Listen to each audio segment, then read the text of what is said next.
The killing of Jack McVitty, in the words of Reggie Kray, taken from his book, Born Fighter.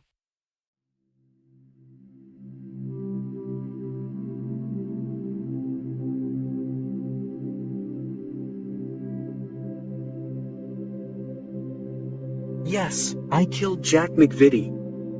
I denied it at my trial and I've wished ever since that I hadn't. You see, I'm not ashamed of having killed him. I don't believe I had any choice. It was either him or me. In my book, I had to kill McVitty.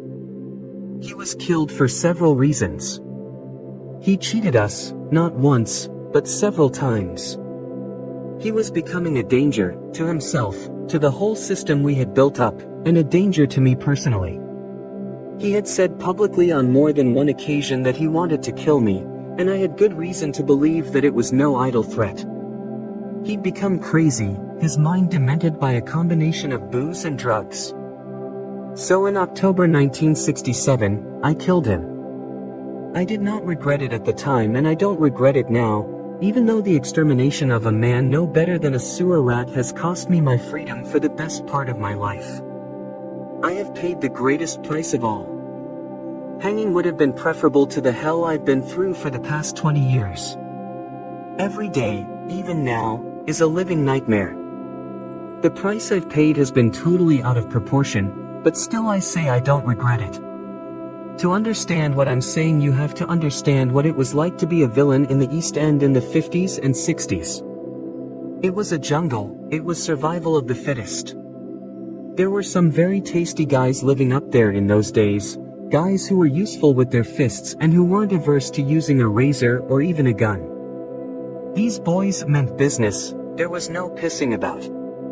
So when you got to the top of the pile, like Ron and I did, people were always trying to knock you off, and I mean knock off in every sense. When that happens, when someone tries to put the frighteners on you, you've got three choices.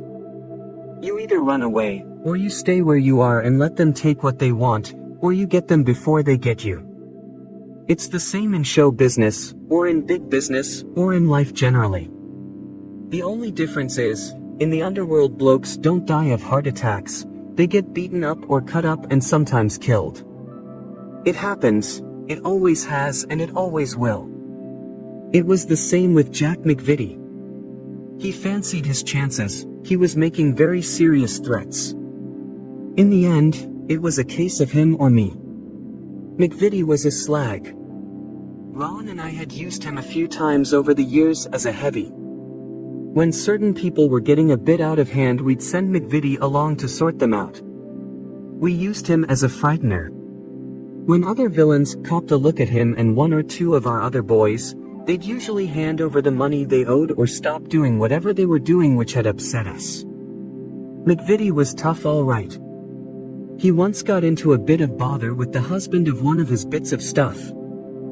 This particular geezer took exception, and he and half a dozen of his mates were waiting for McVitty outside a pub one night. They took a crowbar to his hands. Really smashed them up so he wouldn't feel like using them to mess about with women again. His hands were really mangled, but it didn't stop him. Within a few weeks, he was up to his old tricks. Women were McVitty's weakness. He had a way with them. I couldn't understand it. He was bald, that's why he always wore a hat, he was no looker and he wasn't a snappy dresser. But he could still pull them, and some of them lived to regret it. He chucked one of his birds out of a car when it was going at 40 miles an hour. She broke her back and was in agony, but McVitty thought it was a laugh. The woman was too frightened to complain to the law about what had happened. On another occasion, he razored a guy in a club, cut the guy's face to ribbons, then wiped the blade of the knife on a woman's evening dress. There was blood everywhere and she screamed the place down. McVitty thought it was so funny, he nearly razored her for good measure. This was the guy I killed. I'm no saint, but Jack McVitty was worse. I only ever hurt other villains and then it was business, never personal. McVitty would hurt anyone and wouldn't give a toss. I killed a dangerous man and got 30 years for it. I accept that no one has the right to go around killing people, but 30 years for killing scum like McVitty? And when my own life was in danger? It's ridiculous. As I say, women were his weakness. But so too were the booze and the drugs. The booze made him mean and the drugs made him constantly short of money. Foolishly, after he'd been on the booze all day, I took him with me to collect some money owed to us by a club owner in Stoke Newington. This guy's club had been having a rough time from local thugs, so he asked us for protection. He was getting the protection, but we weren't getting the money. He hadn't paid for several months and owed us roughly £1,000. The club owner got in a real sweat, said times had been hard, and could he pay a couple of £100 up front and the rest would follow later. I accepted his explanations, admittedly not very happily, when suddenly McVitty whipped a gun out of his pocket and shot the guy in the foot.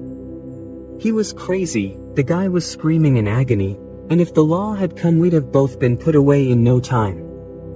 As it was, I smacked McVitty around a bit until he cooled down and then arranged for a doctor on our payroll to attend to the club owner.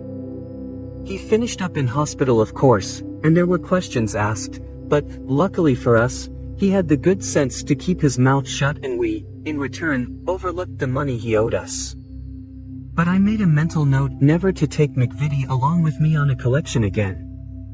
The man was becoming dangerous. It was only a matter of time before he would kill. Then there was the job we sent him on in Kent. We offered him £200 to pick up some merchandise from a warehouse in Kent and deliver it to an address in Stoke Newington. He was given 50 quid for expenses in advance. We didn't trust him, so we sent John Dixon, Ron's right-hand man at the time, to trail him.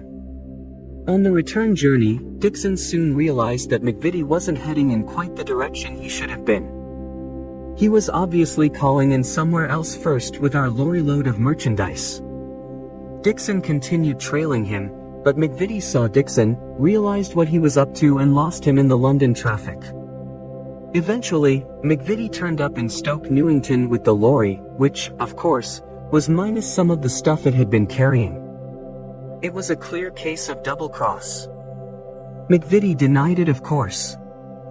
We couldn't prove anything and we weren't into the torture and tell business like the Richardson gang across the river, so we decided we'd let him off, for the time being. But McVitty was such a prat.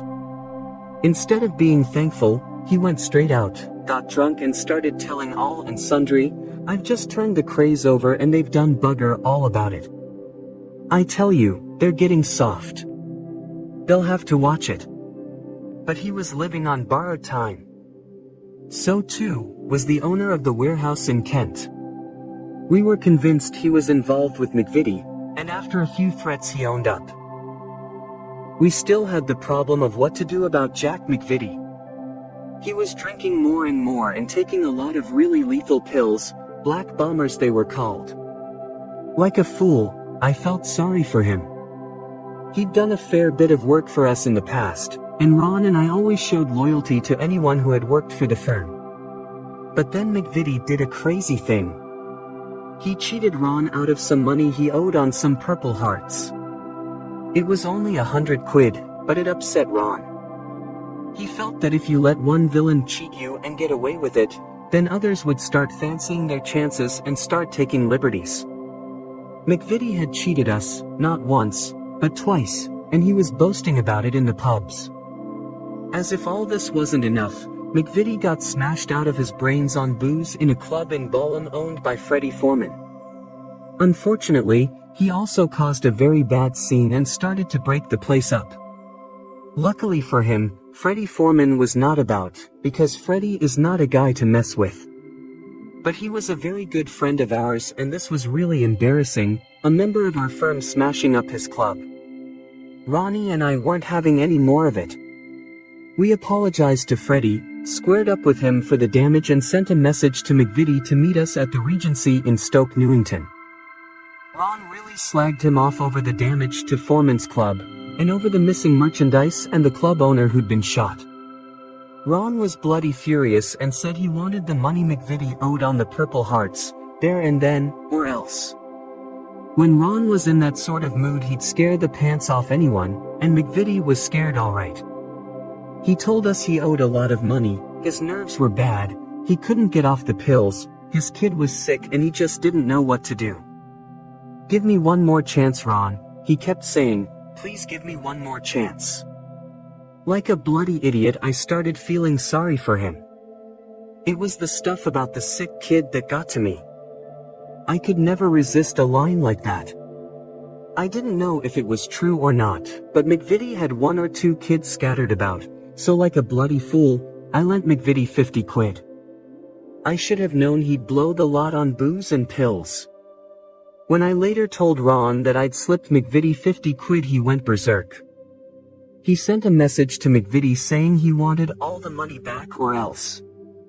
McVitty must have thought I dropped him in it with Ron on purpose, which was a load of bollocks.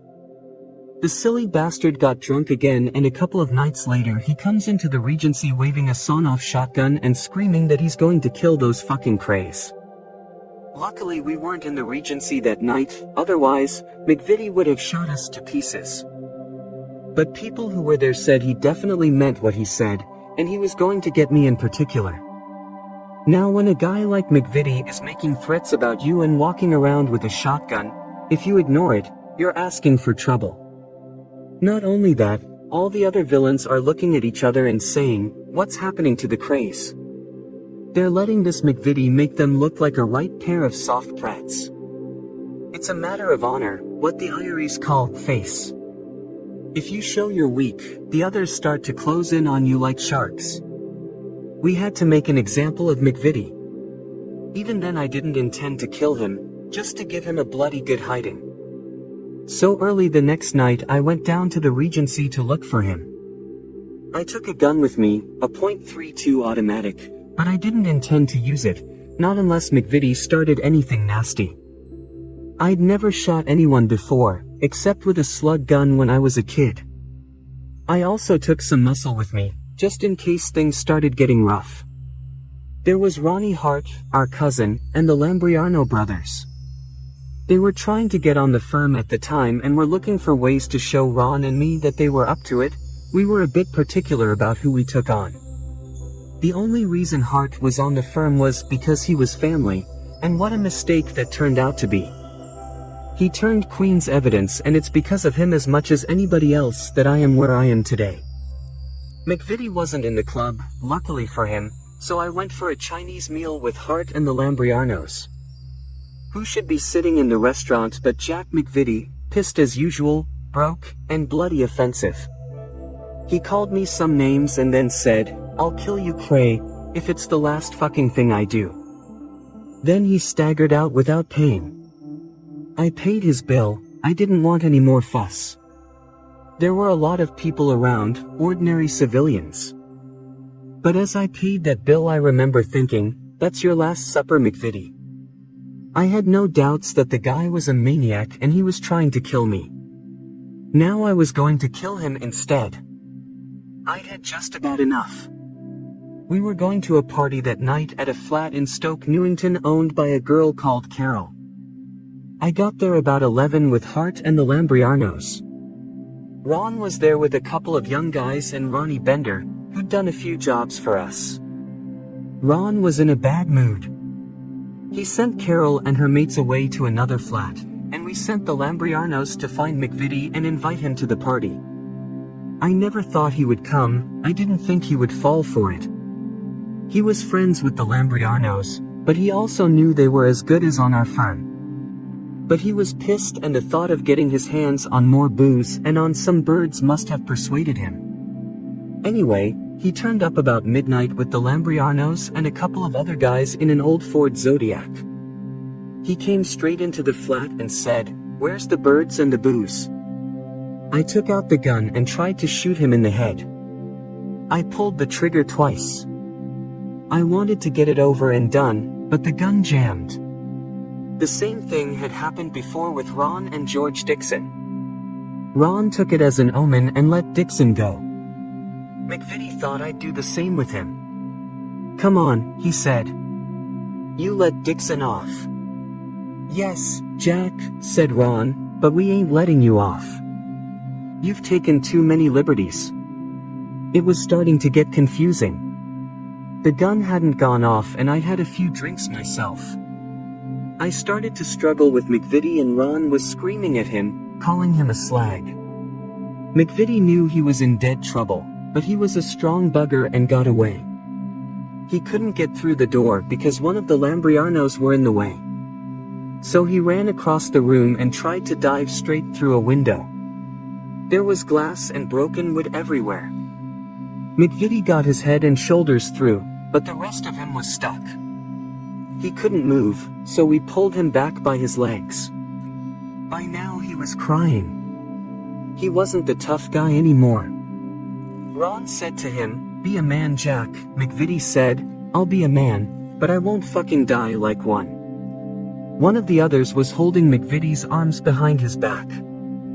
I was handed a knife. It was a long one, a carving knife. I looked at McVitty and hated him for all the trouble he'd caused. I didn't think about it.